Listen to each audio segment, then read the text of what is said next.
Welcome to a time when there were no guitars and no drums, just synthesizers. It was the 1970s. The place was Britain, and our heroes were a maverick bunch of young pioneers, obsessed by Kraftwerk and science fiction. All across the country, these synthetic dreamers would imagine the very sound of the future yesterday. And by the 80s, their dreams would become a reality as Britain went synth-pop. I was very much in love with, and a friend of mine said, "I'll read this book." I don't know, and I read it, and it sort of really had a huge, I don't want to use all these puns like impact, but it had a huge impact on it. See the breaking glass. To Basildon and going down to the pub with some friends, and I had, like, black nail varnish. Going to the bar and ordering a drink. I'd totally forgotten about it, wasn't even thinking about it.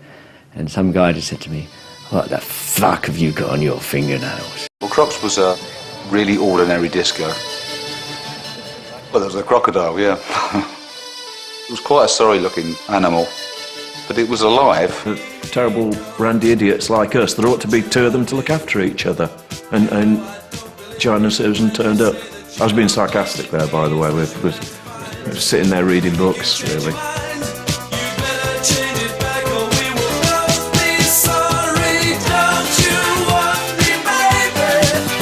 Oki spotted the girls dancing in a futurist nightclub in Sheffield. Our parents thought there's some ulterior motive, something's going on. But then Philip came round and met both sets of parents, and they thought he was a decent enough guy. I left Depeche. I had some songs which I wanted to demo. The Habsburg Empire, it's, the romance of Central Europe. I remember there was one sound in particular that was us actually hitting a piece of corrugated iron that was the side of a building site, and the sample sort of went like, "Oi!" And there was like the site foreman, And so the first record we made, West End Gold, every single sound was actually a sample played on the same keyboard, which looked just like a little Bontempi chord organ. It had never been done before. That was completely different. It wasn't a rehash of anything.